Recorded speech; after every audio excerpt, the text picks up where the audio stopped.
Hey YouTube, coming at you with the first Beyond the Hype, and we were going to start with Regidrago, and we are starting with Regidrago, but not unfortunately at the ranking that it is, and I will explain why. So Beyond the Hype is where I look at Pokemon to tell you all these Pokemon that are getting new moves and buff new moves and up in the rankings. Are they worth building? Are they as strong as they're predicted to be?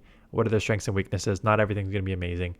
So let's cut through the content creator hype BS and get to the straight Beyond the Hype truth.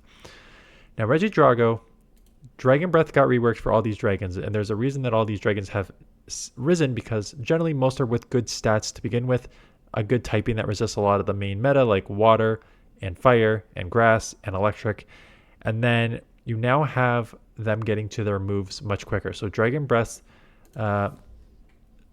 here, the damage is decreasing from 4 to 3. But the energy is increasing from 3 to 4. So what that means is all their charge moves are going to much faster. So Regidrago was the big winner of this because it has Dragon Energy. And it has, first of all, it has nice stats, like a really high stamina. And it has this Dragon Energy. And Dragon Energy was 45 for 120. So you're doing 2.67 damage per energy. You're spamming 120 damage move at 12, 11, 11, 11. And that is absolutely fantastic. If you watch this channel for a while, you'll know I always say like just being able to spam moves at 100 energy, at 100 damage in like 10 to 12 is fantastic. So being able to do 120 and 12 and 11 is absolutely outstanding. Breaking Swipe also got reworked, but the assumption was it was going to be the exact same as Dragon Energy in terms of the energy, but just very bad damage, only 60 damage. But it does guarantee the lowering of your opponent's attack. So the thought process was like, okay, you know, in some cases, maybe Dragon Energy doesn't take out and you need to go like Break and Swipe Dragon Energy. So maybe you go Break and Swipe the first time to lower their attack and then you go the Dragon Energy to take them out. Or if your opponent, if you're only going to get one move off before you go out, maybe you throw that Break and Swipe to lower your opponent's attack because that's more valuable for your next Pokemon potentially. And then they came out with the moves, and Breaking Swipe is now a 50 move. So what that means is we are now looking at a new count here, and that new count that I just did off the top of my head, it's not updated on PvPoke yet. Maybe it is, but in the morning when this goes live, it is now 13, 12, 13, 12. So now we have a second move that is 60 less damage and now one extra turn to get to each time. And it essentially becomes an almost useless second move. I tested different scenarios being like, maybe I should throw Break and Swipe here, maybe throw Break and Swipe here. And just every single time, the right answer was just throw the 120 Dragon Energy move that costs cheaper to get to. So it makes Regidrago kind of a weird one now. Is it still going to be strong? Yes, it's going to be strong just based on the Dragon typing alone that resists a lot, its stats which are good, and Dragon Energy, which is a fantastic move now spamming at a crazy rate. So that alone will make this usable. The problem is your second move is essentially useless. So this is basically a single charge move Pokemon, in my opinion. And the question is, why would you use that when you now have other dragons who are now getting that same Dragon Breath or Dragon Tail buff that are now going to be spamming faster? So again, PvPoke has not updated. Como will not spam this fast because Dragon Tail is going down to 4 energy per turn. Actually, so we could just like... Yeah, it's not the same. Yeah, let's just make it 4 energy just to show you what the clanging scales and other moves are. So basically, you're now getting to clanging scales, which is 12, 12, 10. Yes, it does lower your defense, so keep that in mind. But it goes 12, 12, 10 for the 144 damage. So basically, same timing, slightly slower on the second one, slightly better on the third one, and 24 more damage. But instead of having a useless second move, look at your options for second moves. I ran his one with Upper Hand today, and Upper Hand is hitting me at 84 damage at 10 turns. So you have a bait move now, which you do not now have on Regidrago. Before, Breaking Swipe was the bait move and Dragon Energy was the hard-hitting move. Now you have a hard-hitting move here with a bait move in Upper Hand that gives you some coverage. Yeah, I guess it covers steals, right? Covers your steals here, does good damage, and has a 30% chance of lowering your opponent's defense. And yes, I understand it picks up a secondary fighting, so you pick up like a psychic weakness and a flying weakness, and its stats aren't the same. So I understand the limitations of this analysis, but not having a second move, I think, really limits Reggie. So let's look at some battles. Reggie, Weezing, Quagsire. I don't even think I'd run this team. I just got a hard count on this first one, so I'm just going to basically ignore it. Dedenne lead as a fairy. I have no moves. I say swap into Weezing, met with a Mud Slap user, and then there's a water Pokemon in the back. So I was essentially just like hard counter, which gives me more time to talk about why I wouldn't use this team anyways. And it wasn't because I got hard countered and I went 2-3 in the first set. I did end up like 23-7 on the day, so it's not even like this first set threw me off completely. But as you're going to see, I think in the next matchup, Empoleon and just steals in general were so tough with Quagsire not running a Mud Bomb. So with Regidrago, steals, resist every move. Weezing, the Fairy Wind and Sludge are resisted. You have Brutal Swing, but it's non-stab. And then Quagsire, you have the Mud Shot with super effective, but then Aqua Tail is neutral at best. It is resisted on the Empoleon, and then Stone Edge is resisted on Steel as well. So you either add a Mud Bomb onto Quagsire, or you just change one of these other Pokemon, like change Weezing to give you a safe swap that can actually hit Steels. That would be my recommendation if you're going to use this team.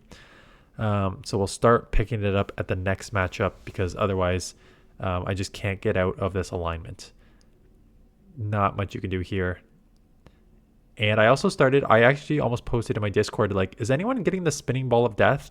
But that was actually my internet connection, because I was on my computer too, and my computer was like, your internet's not working properly. I'm like, oh crap. So I just took off my Wi-Fi and I just played off my phone, and that worked. So that was not bad. So I came in here to maybe try and get off a move, but they're already at a play rough, so that's going to one-shot. And unfortunately not having a Mud Bomb. I do get to the Aqua Tail, but Aqua Tail just not enough to take this out. So it actually was quite close, all things considered. But I guess I have a Pokemon left, so it wasn't that close. But they will take me out here for this first match. Okay, Empoleon. That's what I'm talking about. So again, there's a reason I started. I go straight into Quagsire. The Mud Shots are adding up. They eventually get into Altaria. So this is why I like Quagsire. If you're going to run a Mud Boy, I kind of like having that flyer coverage with the Stone Edges. And with it, I do chip it here. And then, oh boy, I'm so glad this is the early season, so I don't actually care. Oh, they just threw a Sky Attack. They're not going to get to move for a while. Well, no, you dummy. All the dragons got this Dragon Breath change, not just your Pokemon that you're using. So not only was I don't count in general, but I was just in my head, having played Altaria since season 1 of GBL. I know how slow Altaria is to its charge moves, and I just had that in my head. So I had to double shield there when I just should not have. So it was what a waste. Here, getting to the move. And the Dragon Energy lands here, which I'm like, you know what? That's probably my best case scenario, is to land it on this Empoleon and maybe a line in the back with my Weezing here. They do take me down, which is unfortunate. So I have to come in here, and I try to Mud Shot down. I think the one-turn leg is mostly fixed. I had a couple matchups where it's like I did not seem to get denied, which is great. But I need to get to the Brutal Swings here, and I'm close because I am very spammy. They go Sludge Wave first, which is neutral because I'm half fairy, and then they get to an Aqua Tail just as I'm getting to my double move. So tough one there. Probably would have won if I just remembered that, oh yeah, Altaria spams a lot faster now because of all these Dragon Breaths. Okay, let's get into some wins.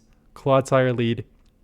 So Clodsire lead, as you're going to see here, we will just go to the Dragon Energy and throw it, right? I was like, I don't know how much Dragon Energy does against Clodsire. I need to see.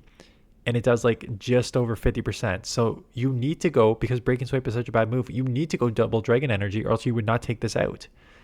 So like I said, in almost all scenarios, it just makes sense to go Dragon Energy. I don't know. Like if someone else has a different, I would love to hear a different viewpoint if you have it in the comments below. I don't think there is a different viewpoint. I do not. Again, maybe if you only have one move, again, I think there's only 2 times you throw Break and Swipe. If you have only one move you're going to get to, and you think it's more valuable to lower your opponent's attack than it is to get the chip off with Dragon Energy. Or if you don't think you're going to be able to take it with, but again, even if you're not going to take it out with Dragon Energy, just going double Dragon Energy is better now than going Breaking Swipe and then Dragon Energy. Because unless you're like the attack lowering that you get on the fast move is offsets the extra 1 to 2 turn moves. That could be that's an argument too. So if 2 Dragon Energies, if you don't need, let's say it's not against a Clodsire, let's say it's something like in between Clodsire that it'll live a Dragon Energy and you need to get to a second move, but you can basically take it out with a Dragon Energy Breaking Swipe. Potentially there's an argument that you get to the Breaking Swipe first, which is only 1 extra energy, guaranteed to lower their attack, so then you're potentially not taking as hard-hitting charge moves and fast moves, and then throw the Dragon Energy. The only concern if you do that is maybe they shield up your Dragon Energy next time around. But I think those are probably like the only 2 scenarios I would use Break and Swipe. I think pretty much every other time you go Dragon Energy. So I don't know. I understand its strengths. Again, spamming 120 damage move in 12 and 11 is fantastic. You know, Como and other dragons now have my eye with just more versatility with their second move. I end up making a catch here on Reggie, taking that Sky Attack to now get the Aqua Tail off to take this matchup. Having to catch, I should count how many times, because I got caught on this game and I remember catching right back, but I should count how many times I get caught on this season. Okay, for Alligator, so the good news is you're going to outpace as long as they don't bait here. So I do get to the move. They do bait here, and then let's see what I would decide to do. I'm going to go Break and Swipe here, but then I tried to go Break and Swipe before they were going to the Ice Beam, but then they threw another move, so I'm like, oh, I just know that this is just a Hydro because you weren't at the move yet. So now I go Break and Swipe, which may not even be the right play because Dragon Energy would definitely take out. And now I'm at the Dragon Energy, so then I throw it there. Corviknight ends up catching it, which again is kind of okay getting the chip damage on this thing because I don't have a great steal answer. I'll do my own Beyond the Hype on Corviknight. In my third team, I had a Corsola. No, sorry, not Corsola. Was it this? Maybe, sorry. It was this one with Wheezing. So maybe it's coming up on another one. But knowing that they can't throw the payback and have to go Air Cutter completely changes the ability to play against Corviknight. Also, the reason I mentioned Corsola, I think it was in that set I went against a Corviknight, and it got off 3 Air Cutters and all 3 boosted their attack. Like 3 boosted attacks in a row with Air Cutter, and I'm just like 30% times 30% chance, 30% chance times 30% chance times 30% chance should not be landing there. That is not statistically on your side. Okay, another Clodsire. We will throw again. I imagine I'm throwing the Dragon Energy right away. I do throw it. We know it does like 50%. And this is, again, I will not just dismiss Reggie, be like, you should not use Reggie because of the second move. When, as you're seeing here, I probably could have lived a Stone Edge, and you're just outpacing significantly. 12 and 11 is fantastic. And 12 and 11, as long as it's not resisted, is going to take out pretty much every single Pokemon in the Great League. So it's great from that perspective. My opponent makes a huge mistake there, comes in and then gives up Switch, and then they kind of recognize that and leave. And this is now where we're getting into like the beginning season. You don't need to worry about these matchups. This is why sometimes when I do opening battles, I don't even like talk about the matchups and I just talk about the Pokemon because, you know, you get an electric Pokemon against a dragon throwing electric moves. So I'm just over farming here. They get to another move. I don't really care. Maybe I should have taken it out before I take this discharge, but again, it is all resisted. So coming out with 100 and like throwing when I have 100 energy is fine. Dragon Energy lands. That's great. Out comes a Fairy. So this is where your instant swap comes in. And in the back is unfortunately a Fairy, which is getting resisted by Wheezing, and now a Dark, which is going to be resisting.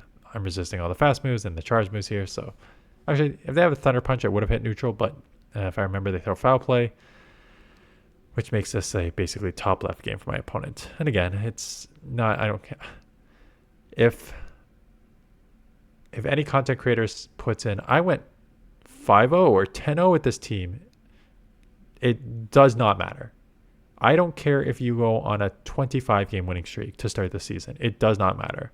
Call me when you get your ELO if you go on a 25 game win streak. Then we'll talk about it. So, okay. Sludge lands. Takes out the Gramble. There we go. Dene, terrible lead. We're going to instant swap into our Wheezing, hoping to get to a Sludge. We're going to watch for the catch, and that's exactly what happens. They tried to catch, so I kind of held back, knowing that they were probably going to try and catch that Sludge. It is a Corviknight, and oh yeah, it's this matchup. Knowing they have to go Air Cutter makes this much better.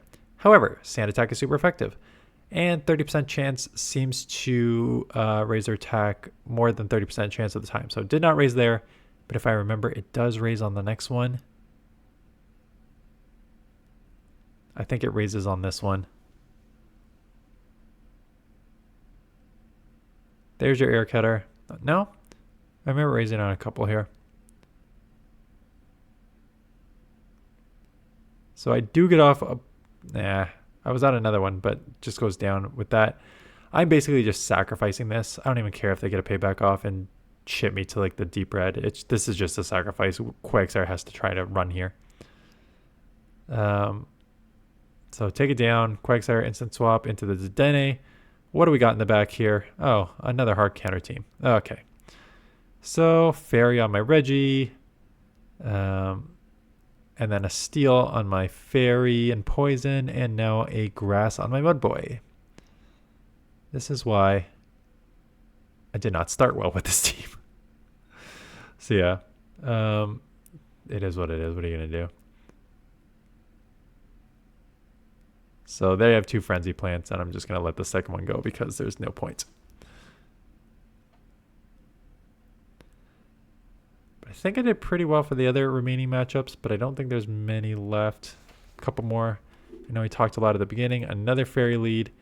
One more left here. Instant swap into the Wheezing. And coming in with a Slowbro, and then this is essentially game over already.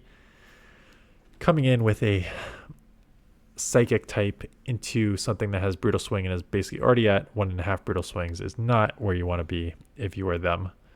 So I'm just going to Significant Yellow Pacer. This is where Wheezing is actually quite strong. It's just a spam. If you get in any sort of neutral matchup, Wheezing can cause you a lot of problems with this Sludge spam. So shield up one of the moves just to match. And now I'm just over farming a bit, getting basically 2 Brutal Swings. This will take out. If the Sylveon comes back in, I can Sludge it. If something else comes in, Sylveon does come in. Get that Sludge off. It is super effective on the Fairy. They do let it go. I assume I let this go. Oh, yeah. I let this go when I come in Regidrago. And yes, I know that's not the right play. You'll see what they be on the hypes. I don't make the right play a lot. I make the play that I want to see how these moves do. So I came in to get farm because I want to see what Breaking Swipe looks like if it potentially lands or does something. Show me what it can do. It can lower the attack. That's fantastic. But again, I need to get this out of here because I cannot have a Quagsire seeing a Grass. So my next obvious play is just go for the Dragon Energy, which I think I could have just out-spammed if I went double Dragon Energy. So, again, I'm not saying that going Break and Swipe first is wrong in all instances. I just think when you got the 120 damage move, you just throw the move. But I understand how much guaranteeing to lower the opponent's attack does help in matchups. So I'm not saying, I did kind of totally dismiss this at the beginning just because other dragons are going to have way more cover moves, and those cover moves are going to do way more damage and help that Pokemon out. It just seems like Break and Swipe doesn't help you out as much as it needs to justify where it is on the rankings. I imagine when PvP Poke updates, Regidrago, because of Break and Swipe, will be kicked down. I would expect other dragons to be above it at this point. So I wouldn't be surprised with this Break and Swipe if you do drop a bit. You know, Yeah, it's got to drop a bit because I still think in the Sims you can probably if it was the same energy as Dragon Energy, I think you can justify going Break and Swipe right away and then Dragon Energy. But it's a little tougher. Again, it's only one extra because it's only 45 to 50 energy, and Dragon Breath gets you now 4 energy per turn. So, shouldn't it be 2 then? Unless the Dragon Energy was like a weird one in between. Yes, it was a weird one in between. Because it was 45 energy. Yeah, that's why it was a weird one with the counts. Because it'd be 4 times 11 is 44. So the 12 is 48, which is why on Break and Swipe now at 50, it's 52. So yeah, the math was a little weird with the counts on the 4 energy for 45 energy. But yeah, these should be the new counts. I'm sure PvPoke will update within the next 24 hours. So yeah, that is Regidrago's Beyond the Hype. We will have, I used 3 Pokemon that essentially got nerfed to start the season. I did Regidrago, Break and Swipe got nerfed. The next match, the one you're going to see this afternoon is Wigglytuff, which Charm is not given the energy that it was expected. Actually, I think Homeslice actually said it wasn't going to get it, but PvPoke and I don't know if I did too, but like PvPoke assumed 9 and it's only getting 8 energy. So it's dropped a bit. And then my third one was Steelix with Dragon Tail, and Dragon Tail didn't get the 4.33 energy per turn. It got a mirror of Dragon Breath, so it only got 4 energy, which really limits it because you're not getting to the charge moves as much, and now I'm doing as not much Dragon Breath damage. So yeah, all that analysis to come. All 3 of them, all 3 of them got nerfed. All 3 of them probably going to go down in the rankings when PvPoke updates. Regidrago, guarantee you, Regidrago, Wigglytuff will drop from like 4 to, it's not bad. It still does Swifts in 5 and Icy Winds in 6, but that's going to flip a bunch of matchups. So I wouldn't be, it'll probably still be like a top 20-ish Pokemon, but it'll probably be closer to 20 than 4. Regidrago, same thing. I can see it dropping, but definitely below Guzzlord. Maybe even below Giratina Como. Honestly, I prefer these 2 over it now. It'll be close to these 2 around there as well. And then Steelix, same thing. You're now, the Break and Swipe is way higher, so I didn't even use Break and Swipe. I used Crunch and Earthquake, and Earthquake now takes 6 to get to you because you're only going at 4 energy. So yeah, it just plays much worse. So Steelix is going to go down too. So once PvPoke updates these rankings, they are going to look much different than they are to. Again, I'm shooting 3 videos tonight because I did. I banked a set. Now I did all. I banked a set, so I did 3 teams. I'm gonna shoot all 3 tonight. So this morning, this afternoon, and tomorrow morning will be shot today. So if PvPoke does update the rankings, tomorrow afternoon's video, I'll cover the updated rankings before I do the Beyond the Hype on that one. So anyways, that is it. Thanks for watching. See you guys in the next one.